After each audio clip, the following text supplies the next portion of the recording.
3, 2, 1. Start. The appellant is practicing a lawyer before the Patna High Court with around 20 years standing as member of the bar.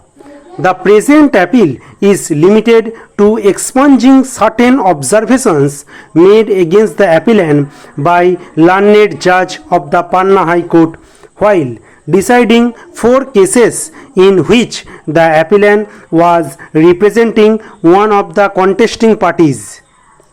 Appellant is not seeking any relief against any of the arraigned respondents.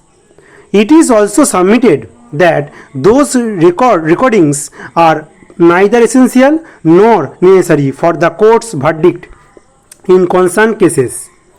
According to Mr. Ram Tyagi, such adverse comments will not only undermine the professional reputation of appellant, but would also impact his standing and practice as a lawyer. I express my deep anguish and hesitantly refraining myself from taking any action against the counsel for petitioner for producing only part of document and placing reliance on the same for procuring an interim order by suppressing material fact. The counsel for the petitioner is a seasonal advocate and he owes a responsibility towards the institution and fraternity too. He had deliberately created a wrong example for the pious institution.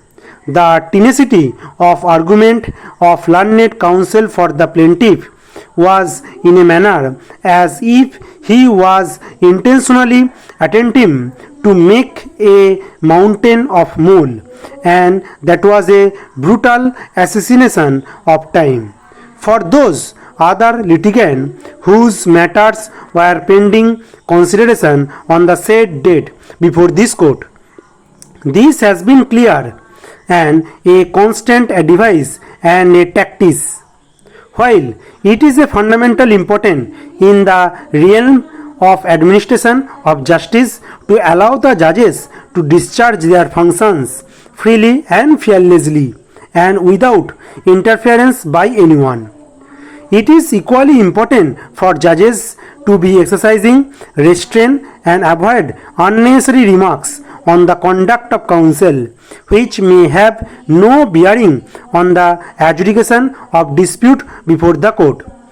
Having pursued the offending comments recorded in the Patna High Court judgments, we feel that those could have been avoided as they were unnecessary for deciding the disputes. Moreover, they appear to be based on the personal perception of the learned judge.